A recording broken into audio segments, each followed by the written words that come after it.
అందమైన చర్మ సౌందర్యం మీ సొంతం. Second aqua radiance deep cleansing gel.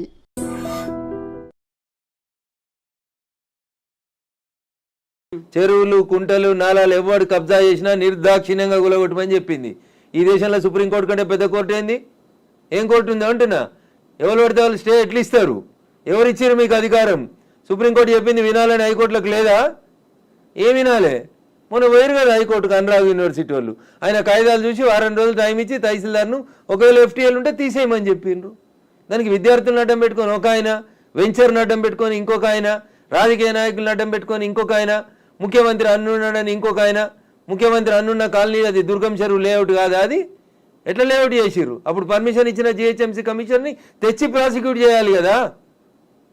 దుర్గం చెరువు ఎన్ని ఎకరాలు ఉండాలి? వీళ్ళు ఎన్ని ఎకరాలు ఉంది? ఒక కొత్త చెరువు కట్టే సూరత్ లేదు కానీ ఉన్న చెరువులు మింగి రేపు భవిష్యత్ తరాల పిల్లలకి ఏమిద్దాం అనుకుంటారు మీరు? ఏమిస్తారు? బంజారా హిల్స్లో, జూబ్లీ హిల్స్లో కొండల్ని కంకర మిషన్లు పెట్టి పిండి చేస్తూ ఉన్నారు దుర్మార్గులైన రాజకీయ నాయకులు. ఆపున్నా పర్మిషన్స్ అని రేవంత్ రెడ్డి గారు. ఎందుకు ఆపవు? నీ పార్టీలో చేరింది ఎందుకైనా? ఎందుకు ఆ కొండలు ఎందుకు కొడుతుర్రు? ఆపుర్రా కొండలన్నింటిని కొట్టే వాటిని. ఇది ఇప్పటికిప్పుడు జరుగుతున్న విషయం కాదు, ఏళ్ల తరబడి రాత్రికి రాత్రి జరిగింది కూడా కాదు. ఎవరో ఒకరు మొదలు పెట్టాలా? ఎందుకు జరగలేదు? ఎవరో ఒకరు, అరే ఇంతకాలం నువ్వు గడ్డి తిన్నావు, ఇలానే అన్నం తింటున్నావు, it is wrong in it. మీరు గడ్డి తిన్నారు కాబట్టి నేను గడ్డి తినాలా? నాకంటే ప్రభుత్వం ముందు తప్పు చేసింది కాబట్టి నేను తప్పు చేయాలనా? Once again I'm telling I'm not supporting Revanth Reddy. ఊరు బాగుండాలా వద్దా? పిల్లలు మీ కళ్ళ ముంగట వాయినాల్లో కొట్టుకుపోయినట్టు బురదలలో కొట్టుకుపోవాలని కోరుకుంటురా? నేను కోరుకుంటలేను. నా భాగ్యనగరం బాగుండాలని కోరుకుంటున్నా. ప్రపంచానికి హైదరాబాద్ ఒక కీర్తి ప్రతిష్టలు ఇచ్చిన నగరం. 400 సార్లుగా చరిత్ర ఉంది దీనికి. ఇంత మాట్లాడతారు. అసలు భాగ్యనగరాన్ని బాగమతి నది ఒడ్డున కట్టినప్పుడు ఎందుకు కట్టిర్రు? అప్పుడు ఏమైనా వరదలు రాలేదా? మూసీకి వరదలు రాలేదా? అప్పుడు ఏం తెలుసా హైదరాబాద్ చరిత్ర వీళ్ళకి మాట్లాడేటోళ్ళకి? ఈ ముఖ్యమంత్రి వచ్చి మూసీ ప్రక్షాళన అంటాడు, ఆ ముఖ్యమంత్రి వచ్చి కాళేశ్వరం అంటాడు, ఈయన 1,00,000 కోట్లు అంటాడు, ఆయన 1,00,000 కోట్లు అంటాడు. నేను వాళ్ళ కమిషన్ల కోసం మాట్లాడతలేను. నేను మల్లారెడ్డి గారు కడితే గులగొట్టుర్రి, పల్లారాజేశ్వరరెడ్డి గారు కడితే గులగొట్టుర్రి, నాగార్జున గారు గులగొడితే నేను కదా అందరికంటే ముందు మాట్లాడింది. కోర్టు స్టే ఇచ్చిందంటే ఎట్లా ఇస్తుంది కోర్టు అని అడిగిన. బరాబర్ అడుగుతా నేను. పొద్దున 6 గంటలకు కూలగొట్టుడు మొదలు పెడితే మధ్యాహ్నం లంచ్ మోషన్ అయింది, 3 గంటలకు స్టే అయింది. అది స్టే అని మీడియా మిత్రులు తప్పు రిప్రజెంట్ చేసిర్రు. స్టేటస్కో ఇచ్చింది, అది కూడా కరెక్ట్ కాదంటే నేను జడ్జి గారి ముందు కూడా ఇట్లే వాదిస్తా. నేను కూలగొట్టాలి అంటున్నా. 2014లో చెప్పింది అంటున్నా ఆంధ్రప్రదేశ్ ఉమ్మడి హైకోర్టు. ఏమని? ఎన్ కన్వెన్షన్ సర్వే చేయమని చెప్పింది హైకోర్టు. సర్వే చేసి హెచ్ఎండిఏ 2016లో రిపోర్ట్ ఇచ్చింది.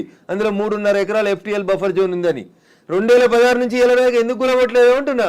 కోర్టు ఉత్తర్వులను ఎందుకు ఉల్లంఘించారు? ఏం జరిగింది అనుకుంటున్నారు మీరు? ఏం జరుగుతుంది? వాళ్ళ కోడలు బ్రాండ్ అంబాసిడర్ అయింది చేనేతకి. ఆమెకి చేనేత తెలియదు, చీర తెలియదు. ఆమె తెచ్చి బ్రాండ్ అంబాసిడర్ చేసారు. ఆ సంబంధాలు ఏం సంబంధాలు వాళ్ళు చెప్పాలి, అప్పుడున్న వాళ్ళు చెప్పాలి. నాకేం తెలుస్తుంది? వాళ్ళకి ఆ రంగుల లోకంతో ఉన్న రక్త సంబంధం ఏందో వాళ్ళు చెప్తే బాగుంటుంది. నానోరు ఎందుకు ఖరాబ్ చేస్తారు? రంగుల లోకంతో రక్త సంబంధం అలా అనుకుంటే కేవలం ఎన్ కన్వెన్షన్ నాగార్జున దాని మీదే ఉంటుందా? ఇప్పటికి పద్మాలయ స్టూడియో మీద లొల్లిపెట్టింది రఘునందన్. ఇదే హరీష్ అని 6 అడుగులు ఉన్నాడు మాట్లాడిండు. మళ్ళీ పర్మిషన్ ఎట్లా ఇచ్చారు ప్రభుత్వం రాగానే? లాంకో హిల్స్ వక్ఫ్ భూమిలో ఉన్నారు. 10 ఏళ్ళు అధికారంలో ఉన్నాడు కేసీఆర్ అంటే. ఆయన ఒక రోజైనా మాట్లాడండి ఆ వక్ఫ్ భూముల గురించి? లగడపాటి కడుతుండని చెప్పి లాంకో హిల్స్ అంతా వక్ఫ్ భూములు దున్నుతాం, పల్గొడతాం, ఇరుగొడతాం అన్నారు. పర్మిషన్ ఎవరు ఇచ్చారో తెలుసా కవిత గారు? పద్మాలయ స్టూడియోలో అపార్ట్మెంట్లు కట్టుకోవడానికి పర్మిషన్ ఇచ్చింది ఇదే గౌరవనీయులు కేసీఆర్ గారు, కేటీఆర్ గారు, హరీష్ రావు గారు. ఆ రక్త సంబంధం ఏందో అడుగుండ్రు. జర్రంత అవతలకి పోతే ఎంఆర్ ప్రాపర్టీస్ అని ఒకటి ఉంటాయి. ఎంఆర్ ప్రాపర్టీస్లో రైతులు, తెలంగాణ రైతులు మా భూములు పోతున్నాయని ఏడిస్తే వాళ్ళకి పైసలు ఇప్పిస్తామని స్పీచ్లు ఇచ్చిండు. ఇదే కేటీఆర్, అదే హరీష్ రావు, అదే కేసీఆర్ అన్నట్టు. ఆయన 10 ఏళ్ళు మంత్రులుగా పదవి అనుభవించారు. ఎన్నడన్నా ఎంఆర్ ప్రాపర్టీస్లో భూములు కోల్పోయిన రైతుల గురించి మాట్లాడేందుకు వీళ్ళకి నోరు వచ్చిందా? ఎందుకు రాలేదనుకుంటారు కవిత గారు? కారల్ మార్క్స్ అని కమ్యూనిస్టు సిద్ధాంతకర్త చెప్తాడు, మానవ సంబంధాలన్నీ ఆర్థిక సంబంధాలనే చెప్తాడు. అందుకనే రాఘవేంద్రరావు సినిమాక్స్ని ముట్టలేదు టీఆర్ఎస్ పార్టీ. పద్మాలయ స్టూడియోస్లో అపార్ట్మెంట్లు కడుతుంటే సపట్లు కొట్టిర్రు. ఎంఆర్ ప్రాపర్టీలో తెలంగాణ రైతులు మునిగిపోతే నోరు మూసుకున్నారు. నాలంటాడు ఎవడో మాట్లాడాలి కాబట్టి మాట్లాడడం మొదలు పెడతా ఉన్నాం. I stand for the poor only. నేను ఇప్పుడు ఈ రాష్ట్ర ప్రభుత్వాన్ని డిమాండ్ చేస్తా ఉన్నా. నేను అమ్ముతురు కదా కోకాపేటలో ఎకరం 100 కోట్లు పెట్టి 100 ఎకరాలు అమ్మిండ్రు కదా. ఆ పక్కన ఇంకా 150 ఎకరాలు ఉంది ప్రభుత్వ భూమి. ఇప్పుడు ఇండ్లు పోతున్న వాళ్ళందరికీ ఒక 25 ఎకరాలు లేఅవుట్ చేయండి. ఈ పేదోళ్ళందరికీ మంచిగా 100 గజాల స్థలం ఇయ్యండి. ప్రధానమంత్రి ఆవాస్ యోజన కింద ఇంటి పైసలు 5 లక్షలు ఇయ్యండి. ఇందిరమ్మ ఇంటి కింద నువ్వు 5 లక్షలు. ఈ నాలాల మీద కట్టుకున్న వాళ్ళు, చెరువులు కుంటలలో కట్టుకున్న వాళ్ళ కోసం ఏంది కోకపేటలో 100 కోట్లకు ఎకరం పోయే భూమిలో వీళ్ళకి లేఅవుట్ చేసి 25 ఎకరాలు అక్కడ ఉప్పల్ బగాయితో లగాయితో అని పెట్టి అమ్మిర్రు కదా ఊడా యాక్షన్ పెట్టి. అట్లా ఈ గరీబ్ వాళ్ళందరికీ తీసుకొచ్చారా కాలనీ కట్టు, వీళ్ళు అరువులు కాదా 100 కోట్ల భూమిలో ఉండేందుకు? 10 ఏళ్ల క్రితం కట్టుకున్న ఇల్లు గన్నం కూడా కూలిపోతుంది కదా, బాధపడుతురు కదా. వాళ్ళని తీసుకొచ్చాడు 25 ఎకరాలు లేఅవుట్ చేయి Revanth Reddy. Then I will support you, then I will congratulate you. అంతేగాని అసదుద్దీన్ ఓవైసీ ఇచ్చిన ఊడత ఊపులకు భయపడితే 400 కాదు 4000 స్టూడెంట్స్ ఉన్నారని బెదిరిస్తాడు. ఎందుకు సల్కం చెరువు కూల్తలేదు? కూలాలి కదా సల్కం చెరువులో ఉన్న ఫాతిమా మెడికల్ కాలేజ్. ఎందుకు భయపడుతున్నారు? ఏమవుతుంది రేవంత్ రెడ్డి గారు? మొదలుపెట్టినావు కదా, కొట్టేసేయన్ని. అపప్రద నీకెందుకు? మల్లారెడ్డితోటి పాత పగుందని, పల్లారాజేశ్వరరెడ్డి పార్టీ మార్తలేడని కొడుతున్నా చెడ్డ పేరు ఎందుకు? ముందు అసదుద్దీన్ ఓవైసీ తోటి మొదలుపెట్టు. సో మధ్యలో విద్యా సంవత్సరం అక్కడ ఆల్టర్నేట్ అనేది దసరా సెలవులు వస్తాయి కదా, ఇమ్మీడియట్ గా ఆల్టర్నేట్ ఇంకో ఎందుకు దొరకదు? కాలేజ్ లో ఎందుకు దొరకదు? అకామిడేట్ చేయడానికి ఎందుకు దొరకదు అంటున్నా. ఒక్క రోజులో కట్టేస్తారు. ఇప్పుడు అంతా కిర్బీ షీట్లు అనే స్ట్రక్చర్లు వచ్చినాయి కదా, టెంపరీ స్ట్రక్చర్లు. 20 మొత్తం రింగ్ రోడ్ పక్కన అన్ని బిల్డింగ్లు ఖాళీగా ఉన్నాయి, తీసుకొని కట్టుకోమని ఉండ్రి. ఇన్ని రోజులు అనుభవించారు కదా చెరువులో కట్టుకొని, దానికి రెంట్ కట్టుర్రి ప్రభుత్వానికి. ఫీట్ కింద వసూలు చేయాలి రేవంత్ రెడ్డి గారు ప్రభుత్వం ఇవాళ. నిజంగా ఎవరైనా పేదలకు నష్టం జరుగుతుంది చెరువులలో తెలిసి తెలియక అమాయకంగా ప్రభుత్వం లేఅవుట్కి పర్మిషన్ ఇస్తే కట్టుకున్న వాళ్ళు ఉన్నారు, వాళ్ళందరినీ తీసుకొచ్చి కోకపేటలో పెట్టండి అంటున్నా. ఏంది ప్రాబ్లం ఏంది మీకు? గరీబులు అక్కడ ఇల్లు కట్టుకోదా కోకపేటలో? కట్టుకొని 100 గజాలి, 100 కాకపోతే 150 గజాలి, ఇంకా 150 ఎకరాలు ఉంది కదా ఆడ. నిజంగా నీకు హైదరాబాద్ శుద్ధి చేయడమే నీ లక్ష్యం అయితే రేవంత్ రెడ్డి గారు, కోకపేటలో ఉన్న 150 ఎకరాలలో ఎన్ని ఇల్లు పోతున్నాయో ఐడెంటిఫై చేయి. అందరికీ మంచికి 100 గజాలకు పట్టాలి, అప్పుడు ప్రజల్ని నర్శిస్తారు. ఇప్పుడు జీవో 111 కాదు, అంతకుముందు వాల్టా యాక్ట్లు ఇవన్నీ కూడా వచ్చాయి మన వాటర్ బాడీస్ ని ప్రొటెక్ట్ చేసుకో. నాకంటే ముందున్న వాళ్ళు ప్రతి ఒక్కరు తప్పు చేసిండని ఇప్పుడు నన్ను తప్పు ఏమని అడిగే అధికారం మీకు? నో, అంటే ముందు నుంచి ఎందుకని ఫోకస్ పెట్టలేకపోయారు? ప్రెషర్స్ ఏమున్నాయి? ఎవరికి భయపడ్డారని మీరు? రాజకీయ నాయకులకి, రియాల్టర్లకి, వాళ్ళు ఇచ్చే పైసలకి. ఇంతకంటే ఎక్కువ ఏముంటుంది తల్లి? కట్టే కొట్టే తెచ్చిమంటే ఇంతే. రాజకీయ నాయకులకి ఎవరో ఫైనాన్స్ చేసేటోళ్ళు, ఫండ్ ఇచ్చేటోళ్ళు, ఎవరో ఒక బిల్డర్ ఉండి అన్న నేను ఈ చెరువు పక్కన జరంత మట్టి వచ్చి అమ్ముకుంటా అంటే అమ్ముకోమంటాడు, చూసి చూడనట్టు పొమ్మంటాడు, అయిపోతుంది. అది 1 పోయి 2 అవుతుంది, 2 పోయి 3 అవుతుంది. అట్లా వాడు పోసిండని వీడు పోసి, వీడు పోసిండని ఇంకోటి పోసి. సో ఇప్పుడు మనకి వానలు, వరదలు, ఇవి మునిగిపోవడాలు ఇలాంటివన్నీ ప్రతిసారి వచ్చినట్టే. ఇదంతా ఎకలాజికల్ ఇంబ్యాలెన్స్. ఎగ్జాక్ట్లీ, ఇదంతా ఎకలాజికల్ ఇంబ్యాలెన్స్. ప్రకృతిని కాపాడండి, పర్యావరణాన్ని ప్రేమించండి. లేకపోతే ఇప్పుడు మంచినీళ్ళు తాగమంటే బాటిల్ పెట్టినట్టు రేపు ఆక్సిజన్ సిలిండర్లు జబ్బ మీద వేసుకొని మీ మన్మరాలు తిరగాల్సిన దుస్థితికి పోతారు మీరు. ఆ పరిస్థితి రాకుండా కాపాడండి అంటున్నా. ఎగ్జాక్ట్లీ.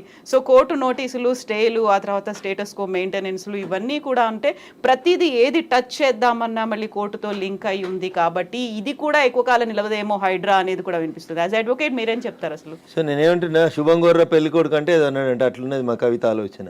ఎందుకు కోర్టు ఎందుకు ముందు నుంచి అనేది అదే కదా, కవిత ఆలోచన దగ్గరికి వెళ్ళింది అనగానే కోర్టు స్టే కోర్టు పరిధిలో మాట్లాడము అనే మాటలు ఎవరు? నేను మాట్లాడుతూనే ఉన్నా కదా రోజు. నో, మీరనట్లేదు, ఆక్యుపై చేసుకున్న వాళ్ళ దగ్గర నుంచి వచ్చే సమాధానం అదే, కోర్టు పరిధిలో ఉంది కాబట్టి. తప్పించుకునే ప్రయత్నం తప్ప ఏముంటది? దొంగకు తేలుగుడితే ఏం చేస్తాడు? తేలుగుట్టింది అని చెప్తాడా? అప్పటికి నోరు మూసుకొని పోతాడు. గట్లే ఉంటుంది. ఏం స్టే ఉంది? స్టే ఉంది అని ట్వీట్ చేసి ఏడ స్టే ఉంది? ఏ కోర్టులో స్టే ఉంది? ఏంది స్టే? స్టేలు సంవత్సరాలు ఉండొద్దని ఇదే సుప్రీంకోర్టు చెప్పింది అంటున్నా. మా గౌరవ న్యాయమూర్తులు అట్లా సంవత్సరాలు స్టే ఇయ్యరు. స్టే ఈజ్ టెంపరరీ అంతే. 15 రోజులు, నెల, 2 నెలలు, 3 నెలలు అంతే. స్టే ఏంది? 2014లో ఎన్కన్వెన్షన్ సర్వే చేయమని 2024 దాకా స్టే ఇచ్చిరా? ఏ కోర్టు ఇచ్చిందో చూపెట్టురు నాకు.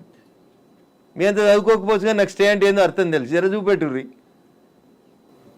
హైడ్రాకి విధి విధానాలు లేవు, సరిగా ఏది ఫామ్ చేయకుండానే ముందుకెళ్ళిపోతున్నారు, బుల్డోజర్ సర్కార్ని తీసుకొస్తోంది హైడ్రా పేరుతో అనే వాదనని ఎట్లా చూస్తారు మీరు? మీకు వచ్చిన కడుపు నొప్పి ఏంది? మీరు ఫేర్గా ఉన్నారు కదా, మీరు నీతిగా ఉన్నారు కదా, మీరు పర్యావరణం బాగుండాలని కోరుకుంటారు కదా, ఈ భాగ్యనగరం బాగుండాలని కోరుకుంటారు కదా. In what way you are agreed by it? మీకు వచ్చే నష్టం ఏందో అంటున్నా. ప్రజల చేత, ప్రజల కొరకు ప్రజలు ఎన్నుకున్నటువంటి ప్రభుత్వాలు తీసుకునే నిర్ణయాలని ఏం చేస్తారు మీరు? కోర్టు ఎందుకు అడ్డుకుంటుంది? కోర్టుకుండే అధికారాలు ఏంటి? ఎంతవరకు అడ్డుకోవాలో అంతవరకే అడ్డుకుంటుంది. నేను చెప్తున్నా కదా, ఈ దేశ సర్వోన్నత న్యాయస్థానం సుప్రీంకోర్టు చెప్పింది కూలగొట్టమని. సుప్రీంకోర్టుకు భిన్నంగా లోకల్గా ఉండేటువంటి జడ్జిలు అట్లా ఇస్తారా జడ్జిమెంట్లు? నాకు తెలిసినంత వరకు అయితే ఎవరు కవిత గారు. సో ఇప్పుడు హైడ్రాని సడన్ గా తెర మీదకి తీసుకొచ్చింది. 1994 రావడం, ఒక హైడ్రాని తీసుకొని రావడం అనేది భయపెట్టడానికో, బెదిరించడానికో, లేకుంటే రుణమాఫీ 6 గ్యారంటీ స్కీములు అడుగుతున్నారు కాబట్టి డైవర్షన్ పాలిటిక్స్ అనే వాళ్ళకి ఏం చెప్తారు మీరు? నేనంటున్నా, రుణమాఫీ చేయాల్సిందే, ఇచ్చిన 6 హామీలను అమలు చేయాల్సిందే. రైతులకు చెప్పినటువంటి రుణమాఫీ, యువతకు చెప్పిన డిక్లరేషన్, మహిళలకు ఇచ్చినటువంటి మహిళా డిక్లరేషన్ అన్నీ చేయాల్సిందే. అవి చేసి ఇది వదిలేద్దామా? అవి చేయాల్సిందే, ఇవి చేయాల్సిందే. ఇది చేయమని చెప్పురు, అది చేయమని లొల్లి పెడతాం. మేము లొల్లి పెడుతూనే ఉన్నాం కదా. బీజేపీ ప్రశ్నిస్తున్న బీజేపీ పేరిట, ప్రశ్నిస్తున్న తెలంగాణ పేరిట మేమంతా నడుపుతూనే ఉన్నాం కదా. రైతన్నల రుణమాఫీ కోసం మాట్లాడితే హైడ్రా గురించి మాట్లాడొద్దా? బట్ అది డైవర్షన్ కోసమే చేస్తున్నారు అనే మాట. So I don't have any comment on this particular issue. నేనేమంటున్నా, నేను రుణమాఫీ కాలేదు, రైతులతో చేయించేది రైతులతో చేపిర్రి, హైడ్రాకి దానికి ఏం సంబంధం అంటున్నా. ఎందుకు రాస్తున్నాయి పేపర్లు హైడ్రా గురించి అంత గొప్పగా? వదిలేశారు, ఆయన పని ఆయన చేసుకుంటూ పోతాడు, మీ పని మీరు చేసుకోర్రి. రుణమాఫీ గురించి మీరు రాయమంటే రాస్తారా? రాయరు కదా. రైతులు మాట్లాడితే మన పేపర్లో హెడ్ లైన్స్ రావు కదా. ఏమవుతాయి మనకి? హైడ్రా మా కేటీఆర్ అంటాడు, ఆయన పోయి అమెరికాలో అంటాడు. అది ఫుల్ హాఫ్ పేజీలు వస్తుంది, పెద్ద పేజీలలో వస్తుంటుంది. ఫస్ట్ పేజీలలో 119 ఎమ్మెల్యేలలో ఆయన యువరాజు అయినట్టు ఆయన మాట్లాడితే పైన ఒక బాక్స్ కట్టి రాస్తారు మీరు. ఆయన కట్టిన జన్వాడ ఫామ్ హౌస్ నాది కాదని స్టేట్మెంట్ మారుస్తాడు. ఒక్క మీడియానైనా రాసిందా? రేవంత్ రెడ్డి అన్నట్టు ఆయన అరెస్ట్ చేసిన రోజు ఈ ఫామ్ హౌస్ నాది, ఇగో దాని మీద డ్రోన్ ఎగిరేసినావు, ఇగో క్రైమ్ నెంబర్ ఇంత, నార్సింగ్ పోలీస్ స్టేషన్ అని తీసుకొచ్చి ఒక్కరైనా రాసిరా మా జర్నలిస్ట్ మిత్రులు? ఇవాళ అది నోరా మోరా, ఇది నాది కాదు నా దోస్తుంది అని చెప్తే ఎందుకు రాయారు? ఆ రోజు స్టేట్మెంట్ ఈ రోజు స్టేట్మెంట్ రెండు పక్క పక్కన పెట్టి ఎందుకు చూపాయించారు? ఎలక్ట్రానిక్ మీడియాలో ఎందుకు చూపెట్టారు? ఎందుకు చూపెట్టరు అంటున్నా. ఎవరా దోస్తు? ఎందుకు నీకు లీజుకి ఇచ్చిండు? ఆయనకు నీకున్న వ్యాపార సంబంధాలు ఏంది? అది కదా మీరు బయట పెట్టాల్సింది. మునిపోయిన కంపెనీకి వారసుడు కదా ఆయన, నీకు జాగి ఇచ్చిన ఆయన, లీజ్ ఇచ్చిన ఆయన. 8,000 కేట్లు ఎగ్గొట్టిర్రాళ్ళు ఈ దేశంలో. అది మాట్లాడుకుందాం గట్లా. ఇవి మాట్లాడితే మంచిగా ఉంటాయి కదా. కవిత గారు ఆయన డింగ్ డింగ్ అని ఎగురుకుంటూ పోయి జొన్నవాడ ఫామ్ హౌస్ ఆ రోజు ఎందుకు చేసినావు? డ్రోన్లు ఎగురుతలేవా? తెలంగాణలో డ్రోన్ ఏడా ఎగురుతలేదా? డ్రోన్ ఎగిరేస్తే తప్ప ప్రతి పెళ్లిలో డ్రోన్ ఎగురుతుంది, ప్రతి బరాతులో డ్రోన్ ఎగురుతుంది, ప్రతి శ్రీరామనవమికి డ్రోన్ ఎగురుతుంది, ప్రతి వినాయక చవితికి లేకుండా ప్రైవేట్ ప్రాపర్టీ మీద ఎగరడం